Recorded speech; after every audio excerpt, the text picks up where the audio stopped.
안녕하세요. 배신의 장미입니다. 오늘의 사연 시작하겠습니다. 저는 일남일녀를 두고 있는 50대 초반 남자입니다. 제 아내는 참으로 헌신적인 사람입니다. 그 덕에 아이들도 잘 자랐고 저도 제 자리에서 남편 역할, 아버지 역할을 잘 해낼 수 있었죠. 그럼에도 제가 부족해 우리 집은 그리 여유롭지가 않습니다. 그런 이유로 아내는 가정에 도움이 되고자 일을 하고 있습니다.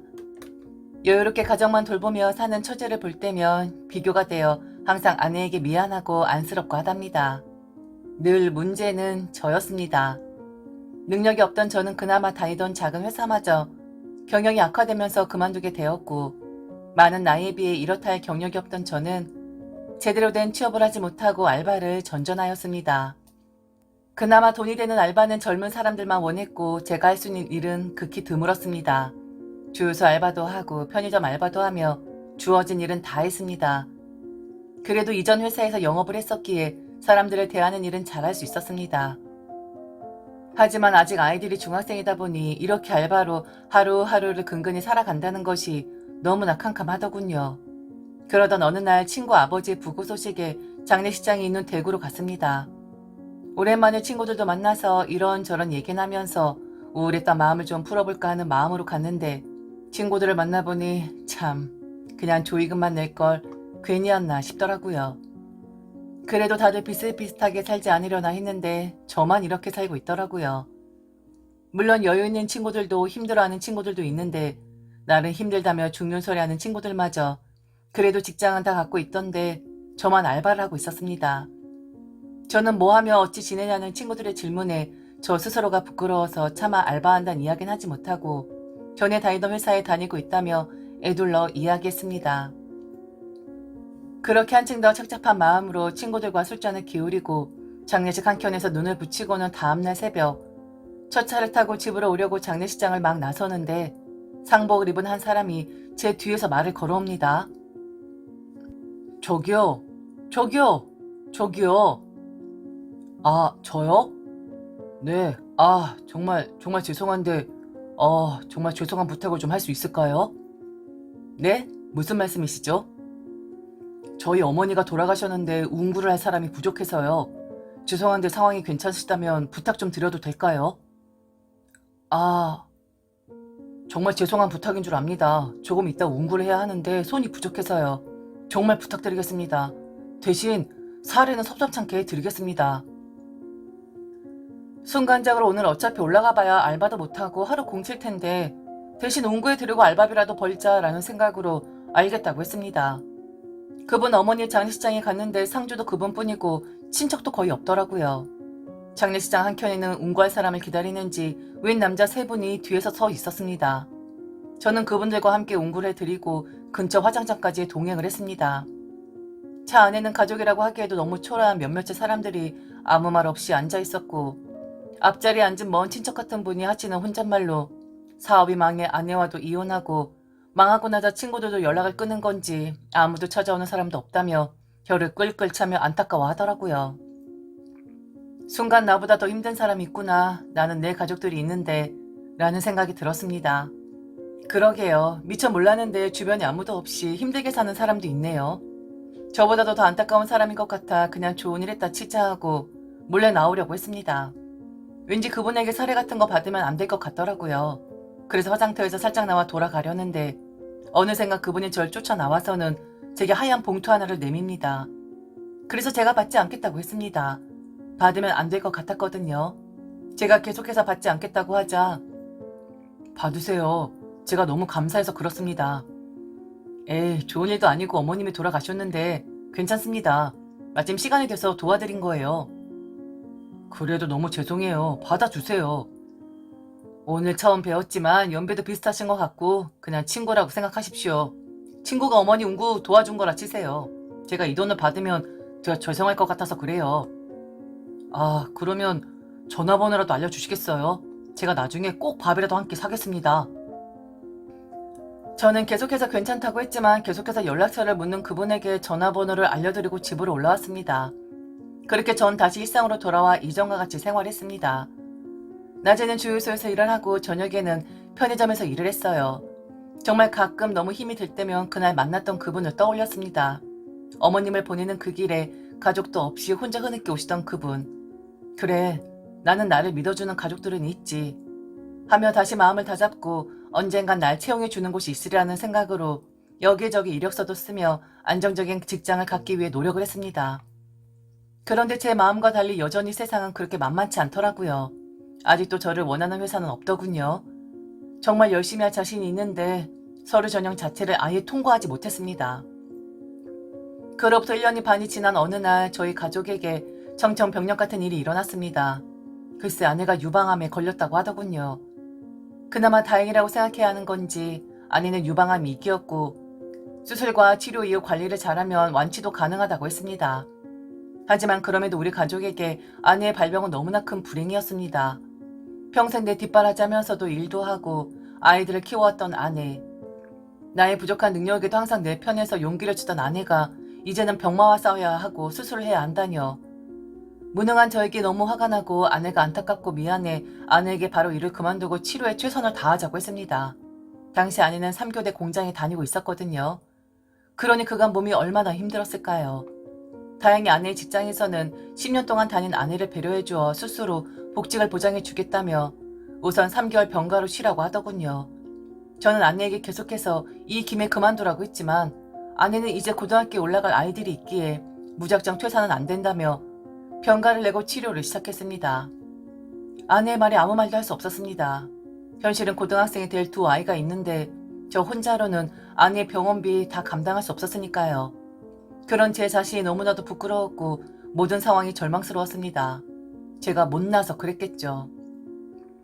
나 하나 믿고 일을 그만둘 수 없는 상황임을 아내도 알고 있었기에 그 아픈 몸을 하고도 병가를 자초했습니다. 이후 저는 더 악착같이 이력서를 내고 다녔고 간간히 인력시장에 나가 공사장에서 일을 하기도 했습니다. 제 생활이 안정이 되어야 제가 아내도 돌볼 수가 있는데 현재로는 알바를 마치고 제가 집에 들어오는 시간이 새벽입니다.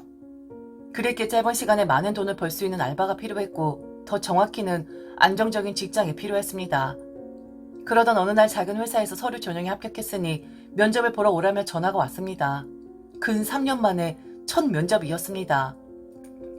솔직히 사실 너무 이력서를 내어서 그곳이 어딘지 무엇을 하는 곳인지 기억이 안 났지만 어찌되었든 면접이 기회가 주어졌으니 기쁜 마음으로 갔습니다. 면접날 해당 회사에 가니 면접대기 장소를 알려주었고 그곳에 가니 역시나 젊은이들 사이에 50대는 저밖에 없었습니다. 40대도 없고 20대에서 많이 먹어봐야 30대 초반인 사람들이더군요. 그들과 저를 비교하지 않으려 움츠러들지 않으려 노력했습니다. 이내 제 순서가 되었고 면접장에 들어가니 2명의 면접관이 앉아 있었습니다. 저는 질문에 나름 최선을 다해 면접을 보았고 마지막으로 하고 싶은 말이 있으면 자유롭게 이야기해 보라고 하더군요. 사실 지금까지 모든 채용의 서류만으로도 불합격이었고 3년 전 마지막 면접에서도 저에게는 별다른 질문도 하지 않았었는데 그날만큼은 제게 많은 것을 물어보고 저에게 하고 싶은 말도 하라고 하니 왠지 모를 기대감과 함께 용기도 생기더라고요. 제 옆에 앉은 젊은 남자분은 자신의 능력을 펼칠 기회를 달라고 하더군요. 이내 제 순서가 되었고 저는 크게 심호흡을 한 뒤 아내가 암에 걸렸습니다. 이 회사에 붙어서 나도 이렇게 해냈다. 그러니 당신도 이겨내라고 하고 싶습니다. 라고 말을 했습니다. 면접과는 상관없는 대답일 수 있겠지만 그날의 제일 솔직한 심정이었고 그만큼 합격을 하고 싶다는 간절한 제 마음이기도 했습니다. 그날 밤 9시경 모르는 번호로 전화가 한 통 옵니다. 여보세요? 안녕하세요. 오늘 면접을 보았던 회사입니다. 아, 네. 안녕하세요. 죄송하지만 지금 시간이 되신다면 2차 면접을 봐도 되겠습니까? 제가 마침 면접장님의 주소지 근처라서 말입니다. 네? 지금요? 아, 불가능하시면 내일 점심에 배워도 됩니다. 순간 무슨 이런 면접이 다 했나 싶으면서도 나의 쉰이 넘어 무서울 것도 없고 제 상황이 뭘 따질 수 있는 상황도 아닌 만큼 떨리는 마음으로 약속을 정하고 약속 장소로 나갔습니다. 약속 장소에 도착하니 양복을 차려입은 면접관이 일어서서는 제게 90도로 인사를 하더라고요. 그리고 이내 제게 명함을 건넵니다. 그 회사의 사장님이시더라고요.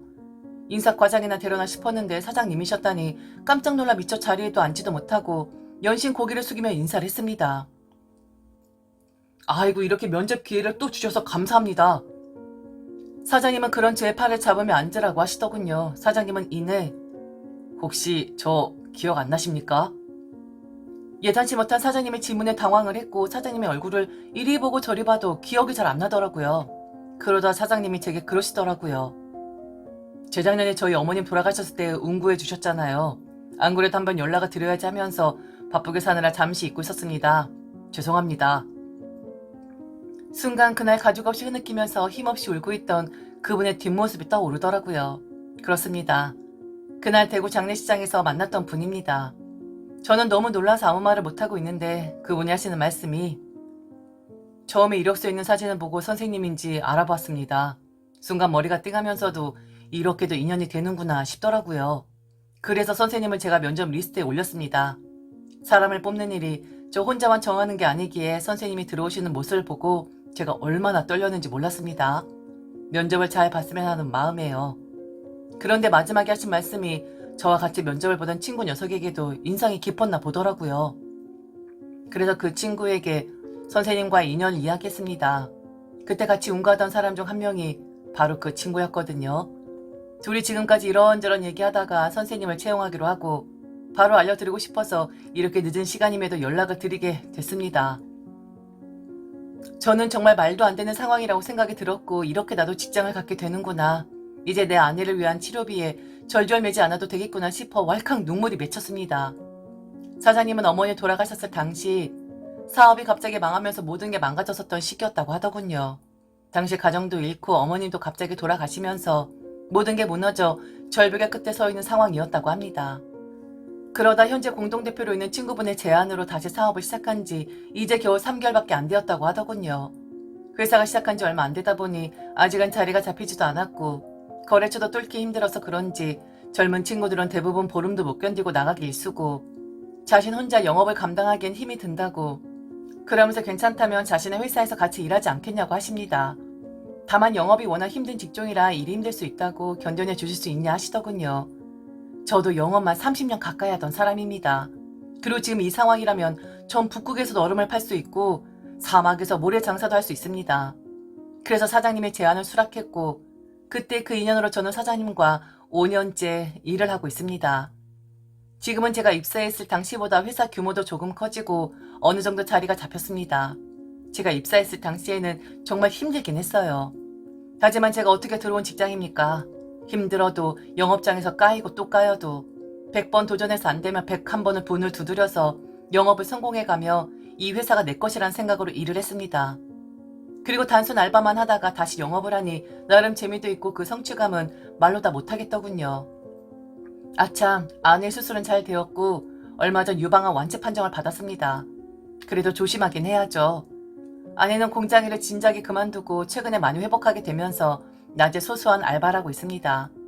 제가 그냥 집에 있으라고 했지만 그러기엔 자신의 나이가 아직 젊고 아이들이 저녁에 오기에 낮에는 무료하게 할 일이 없으니 알바를 하겠다고 하더라고요. 이제 저희 집의 생활도 많이 안정을 되찾았습니다.